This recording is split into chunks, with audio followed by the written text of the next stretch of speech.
నమస్కారం. లక్ష్మి చెప్పే కథలకు స్వాగతం. వీణులతో వీక్షించటానికి సిద్ధం కండి. ప్రియ సఖులు, ఇప్పుడు మనం శ్రీమతి అరుణా తోలేటి గారు రచించిన అత్తగారి కథలు సంపుటి నుండి తీసుకోబడిన భాను విలాపం అనే ఓ చక్కటి హాస్య కథను విందామండి. ఒసే భాను, ఒసే భాను!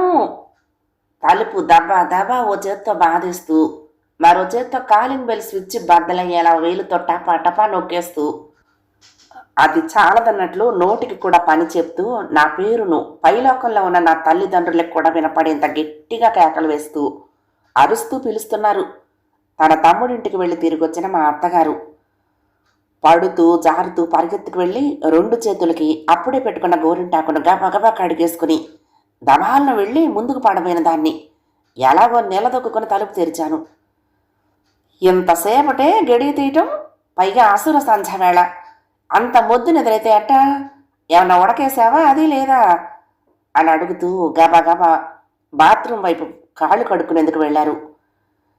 ఏమిటే భాను, బాత్రూమ్ అంతా గోరింటాకు, కాళ్ళు కడుక్కుందామని ఇటొస్తే అరికాళ్ళకంతా పులి వేసుకుంది, పుసుక్కున జారి పడితేనేమో బొబ్బట్ల కోసం పడ్డానంటావు, ఓ చెంబుడు నీళ్లు కొట్టే తీరిక కూడా లేదేం పాపం అన్నారు అత్తయ్య గారు.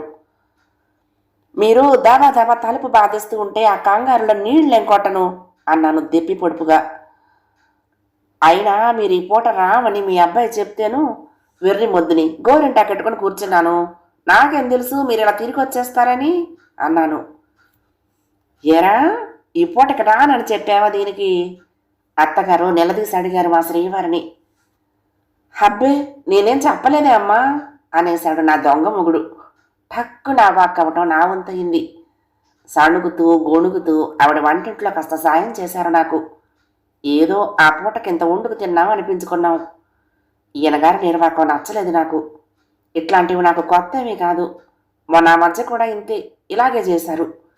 మా చిన్న ఆడపడుచు రమ్య జర్మనీలో ఉంటుందిలేండి. దానికి 2 ఆడపిల్లలు, పైగా వారు కవల పిల్లలు. 2 పిల్లలు తల్లిలాగే ఎంచక్కా ముద్దుగా ఉంటారు. పెద్ద వాలు జడతో కుందనపు బొమ్మల్లా ఉంటారు. మేము 4 పడగదుల ఇల్లు కట్టుకుని అంగరంగ వైభవంగా గృహప్రవేశం చేసుకుని కొత్తింట్లోకి చేరాము. మా ఇంటి గృహప్రవేశానికి రమ్య రాలేకపోయింది. మరి తనుండేది జర్మనీ కదా పాపం. ఆ తర్వాత ఎప్పుడో ఇండియాను దర్శించుకోవటానికి ఫ్లైట్ ఎక్కొచ్చేసింది సకుటుంబ సమేతంగా. ఎంచక్క ఈ అచ్చట్లు ఆ ముచ్చట్లు తంతు శుభ్రంగానే జరిగిపోయింది. రమ్యకు ఇష్టమైన జున్ను పాల కోసమని ఈయనెందుకు సిద్ధంగా ఉన్న ఆవుల అడ్రస్లన్నీ సేకరించి ఫోన్లు కొట్టి, అదేలేండి ఆవుల యజమానులకన్నమాట, జున్ను క్యాన్ పుచ్చుకొని బయలుదేరారు మా ఆయన సింగారం. నా కోసం అయితే జున్ను కాదు కదా, కనీసం బన్ను కూడా తేని మా ఆయన సింగారం. ఇలా జున్ను తినటం, అలా వేడి చేసేస్తుందని విరుగుడు తినటం. ఇంతకీ నా బాధ తను జున్ను తినదని కాదండోయ్, తను గృహప్రవేశానికి రాలేదన్నది కూడా కాదు. అసలు తనతో చెప్పనే లేదు కాదు. రమ్య జర్మనీకి తిరుగు ప్రయాణానికి అంతా సిద్ధం చేసుకుంది. మా శ్రీవారు నాతో అన్నారు, నా చెల్లెలు మన ఇంటి గృహప్రవేశానికి రాలేదు కదా, ఇదిగో ఈ 20,000 వారికి ఇచ్చి బట్టలు కొనుక్కోమని చెప్పు అన్నారు. నేను సరేనని తగుదునమ్మా అని బయలుదేరి రమ్య ఉన్న మెయిన్ హాల్లోకి ప్రవేశించాను. రమ్య, ఈ డబ్బులు మీ అన్న ఇవ్వమన్నారు, నీ పిల్లలకి పట్టు పరికిణి జాకెట్టు కుట్టించు, కొండపల్లి బొమ్మలల్లే ఉంటారు ముద్దుగా, నువ్వు అన్నయ్య గారు కూడాను. నా మాట పూర్తయ్యేలోపే ముఖం చిన్నబుచ్చుకుని, ఏంటిది వదినా, మా అన్నయ్య ఇలా మమ్మల్ని ఇంత తక్కువగా చూడడు, నువ్వు సగం డబ్బు నొక్కేసుంటావు, 20,000కు అందరికి బట్టలు వచ్చేస్తాయా, అవి పట్టువి అని నిష్ఠూరాలాడింది రమ్య. చాటు నుండి వింటున్నా నా దొంగ బంగారం మొగుడు.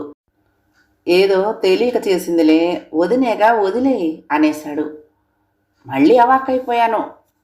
నా చేతికి ఈయనగారు డబ్బు ఇచ్చేటప్పుడు మా అత్తగారు వాల్ కుర్చీలో కూర్చుని హోమియోపతి బుక్ చేత పుచ్చుకుని అక్కడే కాళ్ళు ఒప్పుకుంటూ కూర్చుని ఉన్నారు. నాకు అది గుర్తొచ్చి అత్తగారి వైపు తిరిగా. చెబుతోందిగా రమ్య అన్నగారు అలా చెయ్యడు అని, నా వైపు ఎందుకు తిరిగి చూడటం అనేసారు అత్తయ్య గారు.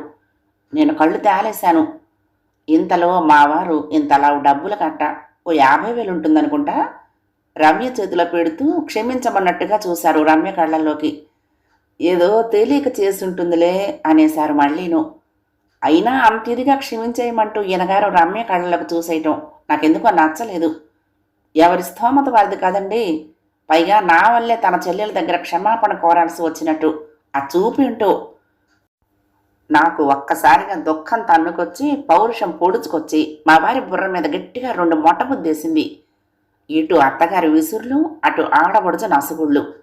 చేతికి మట్టి అంటకుండా తప్పించుకు తిరిగేవాడే మొగుడు అని అదిగో ఆ క్షణమే బాగా తెలిసొచ్చింది. దీర్ఘంగా ఊపిరిని వదిలి దాని వెనకే ఓ నిట్టూర్పును వదిలి ఆలోచనల నుండి తేరుకుని పడగ గదిలోకి చేరా. అక్కడ టీవీలో వార్తలు హోరు హోరున, సెల్లో వార్తలు జోరు జోరున, రణగోణ ధ్వనులు గదిని మొత్తం బీభత్సంగా ఓ పక్క ఏకి పారేస్తూ ఉంటే ఇవేమీ చాలదన్నట్టు ఓ మూల న్యూస్ పేపర్ను చిందరవందరగా ఆయన చుట్టూతా పరుచుకుని వీటితో ఏమాత్రం సంబంధం లేకుండా హాయిగా గుర్రెట్టి పడుకున్న శ్రీవారిని చూస్తే మరొక 2 అదనంగా బుర్ర మీద మొట్టబుద్దయింది. ఇంటి విషయాలు గాలి కొదిలేసి అక్కర్లేని ఊళ్ళో విషయాలు ముందుకేసుకుని భక్తిగా కొబ్బరికాయ చేతితో పట్టుకుని వినటం.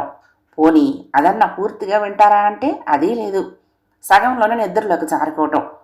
అయినా వార్తలు వినటానికి ఇంత సర్కస్ చేయాలటండి. ఓ పక్క నన్ను బాగా ఇరికించేసి గుర్రెట్టి పడుకున్న శ్రీవారిని ఒక మొట్టికాయ నిజంగానే మొట్టేస్తే ఎలా ఉంటుంది? మొద్దు నిద్రలో ఏం తెలుస్తుందిలే అనిపించింది. మొట్టేద్దామనేవాణ్ణి, పాపం పిచ్చి వెదవ గాఢ నిద్రలో ఉంటేను అనేసారు అత్తయ్య గారు. ఉలిక్కి పడ్డాను. నేనెందుకు మొట్టుతానండి, ఇది మరీ బాగుంది అనేశాను. నీ చూపులకి అర్థం పసిగట్టలేని దద్దామని అనుకున్నావుటే అన్నారు అత్తయ్య గారు. మీకేం కనిపించిందో నాకు అనవసరం. మీకు మా ఆయన కొడుకైతే నాకైన మొగుడు అన్నాను ధీటుగా. వాడి మీసంలో ఒక పెద్ద వెంట్రుక ఉండేదిట. అది నువ్వే వాడి నిద్రలో ఉన్నప్పుడు పీకేసి ఉంటావని వాడు నాతో చాలా మాటలు చెప్పాడు. పోతే పోయింది లేరా ఏ వెధవ వెంట్రుక, దానికోసం కోడలేమనుకుంటావు అన్నాను నేను. నువ్వే పీకేసి ఉంటావు, అది వాడి అదృష్టపు వెంట్రుకట అన్నారు అత్తయ్య గారు. పీకితే ఒక్కటి పీకుతారా ఎవరైనా? ఓ పక్క మొత్తం పీకేస్తారు కానీ అన్నాను నేను ధైర్యం తెచ్చుకుని. మొత్తం పీకే సాహసమా? అది నువ్వెలా చేయగలవే భాను, నాకు అర్థం కాక అడుగుతున్నాను. నా కొడుకుది కుంభకర్ణుడి నిద్ర అనుకున్నావా? వెనకెవరూ లేని అనామకుడు అనుకున్నావా? ఒక వెంట్రుక పీకుతూ ఉంటే నిద్దట్లో చీమ కుట్టిందనుకుని పాపం సరిపెట్టుకుని ఉంటాడు. వాడిదంతా నా పోలిక, అంటే సర్దుకుపోయే తత్వం అన్నమాట. చేసిన కర్మ పాచిపోయిన ఉప్మా లాంటిదే భాను. బిర్రుగా మూత పెట్టి దాచిపెట్టినా ఎప్పటికైనా అసలు విషయం గుప్పు మనకు మానుతుందా చెప్పు అన్నారు అత్తయ్య గారు కనుబొమ్మలాడిస్తూ వ్యంగ్యంగా. చిర్రెత్తుకొచ్చింది నాకు. అసలు దేవుణ్ణి మించిన మొనగాళ్ళు ఎవరుంటారులే. ఈ ఉప్మా కర్మఫలం ఒక్క నాకైనా మీకు వర్తిస్తుందా? గొంగళి పురుగు సీతాకొక చిలుకైనట్లు మీరు ఇలా ఒక్కసారిగా ఆదర్శ అత్తగారికే అపర అత్తగారిలా మారి నీతులన్నీ నాకే చెబితే ఎలా?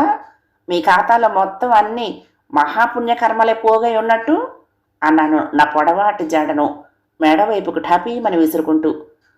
అమ్మో అమ్మో, ఇవుటే భాను, గొంగళి పురుగు అంటావుటే నన్ను?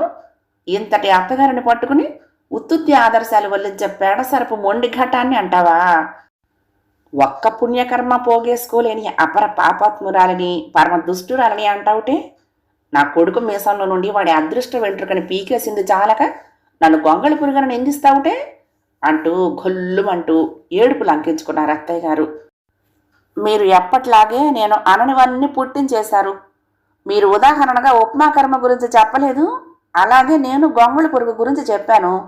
తప్పితే సాక్షాత్తు మీరు గొంగళి పురుగని నేను అనలేదు అన్నాను నొచ్చుకుంటూ. కాదే, నువ్వు కావాలనే గొంగళి పురుగుతో నన్ను పోల్చి చెప్పావు. అంతగా నన్ను దెప్పాలి అంటే మంచి ఉదాహరణలు తోచలేదుటే భాను. రాయి అహల్యగా మారినట్టు లాంటి చక్కటి ఉదాహరణలతో పోల్చి చెప్పలేకపోయావా పాపం అన్నారు అత్తయ్య గారు ఎండిపోతున్న తన గొంతును పైకెత్తి పెద్ద చెంబుడు నీళ్లని గటగటా తాగుతూ తెగ బాధపడిపోతూ. ఇంతలో మార్కెట్ నుండి నెల సరుకులు కొని తెస్తూ ఇంటికొచ్చిన మామయ్య గారు సరుకులు కిందకు దింపుతూ మమ్మల్ని ఇద్దరిని గుచ్చి గుచ్చి మార్చి మార్చి చూస్తూ మా అత్తయ్య గారితో అన్నారు కదా, మీ ఇద్దరు కొట్టుకోవటానికి నువ్వు నా మీద విరుచుకు పడటానికి పెద్ద కారణాలు ఏమీ అక్కర్లేదనుకుంటా. ఊరవతల దాకా వినపడేటట్టు ఏమిటి మీ గొడవ? మార్కెట్లో ఉన్న నాకు విషయం వినిపించాలని కాబోలు. ఇంతకీ ఏం జరిగింది? ఈ పూట యుద్ధానికి కారణం ఏంటి అని అడిగారు. ఇంకే ఉంది, అత్తయ్య గారు రింగులు రింగులుగా దశల వారీగా జరిగిన కథలో ఆవిడే ఉత్తమరాలుగా చిత్రకథను చిత్రించినట్టు సరికొత్తగా అల్లి చిలువలకు ఒలువలు అద్దినట్టు చెప్పుకొచ్చారు. అంతా విన్న మామయ్య గారు అన్నారు కదా, అదేమిటమ్మాయి, మీ అత్తగారు గొంగళి పురుగు ఎందుకు అవుతుంది, బండరాయి అవుతుంది కానీ అన్నారు చటుక్కున. ఏంటి, నేను బండరాయినా? ఇదా మీరు కోడలి ముందు చెప్పొచ్చేది? ఇందాక మార్కెట్కి వెళ్ళారు కదూ, అసలే అంతంత మాత్రంగా ఉన్న మీ బుర్రలోని కాస్త గుజ్జును అక్కడే అతికించి వచ్చినట్టున్నారు. అనవసరంగా గొంతు చిల్లు పడేలా పెద్ద సినిమా చెప్పుకొచ్చాను. నా అది దండగ మాలిన పని అయింది చివ్వున లేస్తూ అన్నారు అత్తయ్య గారు. అయితే నువ్వు బండరాయివి కావు, గొంగళి పురుగే అయి ఉంటావు అన్నారు తడుముకుంటూ తత్తరపడుతూ మామయ్య గారు. అత్తయ్య గారి కోపం నషాళానికి చేరింది. మామయ్య గారు కంగారు పడి గొంతు సవరించుకుని, ఇప్పుడే వచ్చాను, మీరేదో గొడవ పడుతూ ఉంటే సర్ది చెప్పి సంధి కుదురుద్దామనుకుని ఇదిగో ఇలా ఏది పడితే అది వాగి మధ్య నేను ఇరుక్కుపోయాను. ఈ అవస్థనేమనుకోవాలో నేను అన్నారు పూర్తిగా పాలిపోయిన ముఖంతో. కాస్త స్థిమితపడి తేరుకుని మళ్ళీ అన్నారు కదా, నువ్వు బండరాయివి కావు, గొంగళి పురుగువి కావు, నువ్వేదనుకుంటే అదే నువ్వు. ఇదిగో ఈ మాట నచ్చకపోతే మీ యుద్ధం ఏదో మీరే చేసుకోండి, నా పద్దులేవో నేను రాసుకుంటాను అంటూ తన గదిలోకి నిమిషం ఆగకుండా వెనక్కు తిరిగి చూడకుండా వెళ్ళిపోబోతున్న మావయ్య గారి అవస్థను చూసి కాస్త నవ్వు, మరి కాస్త జాలి నాలో ఓ స్థాయిలో కలగలిసి, మీ అవస్థ శంకరాభరణం సినిమా అవుతుంది మావయ్య గారు అనేసాను తుసుక్కున. నన్ను బండ గొంగళి పురుగు అనటం శంకరాభరణం అవుతుందా? ఏహనే, ఇక రోజుకొక నింద మోపి శంకరుడికి ఆభరణాలు వెద్దురుగాని అన్నారు అత్తయ్య గారు. మళ్ళీ మొదలైన యుద్ధకాండ మొదటికే వచ్చి చేరింది. మా మధ్యకి ఎవరు వచ్చే సాహసం చేయలేదు, వెనక్కి తగ్గేదే లేదు అన్నారు అత్తయ్య గారు. నేను సమానంగానే బాణాలు సంధించేశా. ఎవరి అంబుల పొది వారి ధరించుకున్నాము, ఎవరి బాణాలు వాళ్ళం వేసేసుకున్నాము, ఎవరి నోర్లు వాళ్ళు పడేసుకున్నాము. ఎక్కడా ఎవ్వరం తగ్గేదేలే అన్నట్టుగా మేమున్నాము. యుద్ధభూమి దద్దరిల్లింది. సమయం బారెడు దొర్లింది. చీకటి కమ్మింది. ఇద్దరం అలసిపోయాము. ఎవరి పక్కలోకి వారు వెళ్ళిపోయాము. మరి కాసేపటికి చల్లగా నా చేతికేదో తాకింది. నా నాసిక వాసన పసిగట్టి అది గోరింటాకు అని చెప్పింది. పక్కనే అత్తయ్య గారు నా చేతికి గోరింటాకు పెడుతూ, ఉసే భాను, ఇంతోటి దానికి విలపిస్తే అలాగే, పొద్దుట నువ్వు అడిగావు కదిటే, మీకు ఎలా కనిపించిందో కానీ నాకు అనవసరం, మీకు మా ఆయన కొడుకైతే నాకు ఆయన మొగుడు అంటూ నాకు మీ మామగారు నన్ను ఇరికించినప్పుడల్లా నీకు మళ్ళీ నేను మొట్టికాయలు వేయాలనిపించేది ఆయన్ని అన్నారు. మరి వేశారా అత్తయ్య గారు అని అడిగా ఆత్రంగా. ఎక్కడా, మా అత్తగారు తాటకిలా నా పైన ఓ కన్నేసి ఉంచితే అంటూ నవ్వేశారు. అప్రయత్నంగా కిటికీ వైపు చూసిన నాకు వినీలాకాశంలో చందమామ నన్ను చూసి సన్నగా నవ్వుతూ బిందు పరిమాణంలో మబ్బుల చాటుకు కరుగుతూ ఒదిగిపోతున్నట్టుగా అనిపించింది. మీ మామయ్య గారికి ఒకనాటి రాత్రి పంటి నొప్పి అని లేచి కూర్చున్నారు.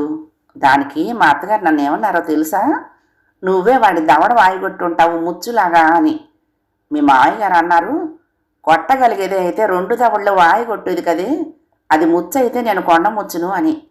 అయితే నేనెవరిని కొండ ముచ్చుననా అని మా అత్తగారు రంకెలు వేశారు అంటూ అత్తయ్య గారు తడుముకోకుండా నవ్వేశారు. ఆవిడ నవ్వులో నేను శృతి కలిపాను. మర్నాడు గోరింటాకు పెట్టుకున్న చెయ్యి కడిగి చూస్తే చందమామ తెల్లని తన మేని ఛాయను కడిగేసుకుని ఎర్రని సూర్యుడై ఉదయించినట్లు అనిపించింది. మాటే మధు కలసం, జ్ఞాపకాలే నిత్య సుగంధం, జీవితం అంటేనే మధురాతి మధురం. కథ సమాప్తం. ప్రియ సఖులు, ఈ కథ మీకు నచ్చితే తప్పకుండా లైక్ చేయండి, షేర్ చేయండి, కామెంట్ చేయండి, సబ్స్క్రైబ్ చేసుకుని నన్ను ఎంకరేజ్ చేయండి. ఉంటానండి. ప్రేమతో లక్ష్మి, కృష్ణాతీరం దుర్గమ్మ సన్నిధానం. నమస్తే.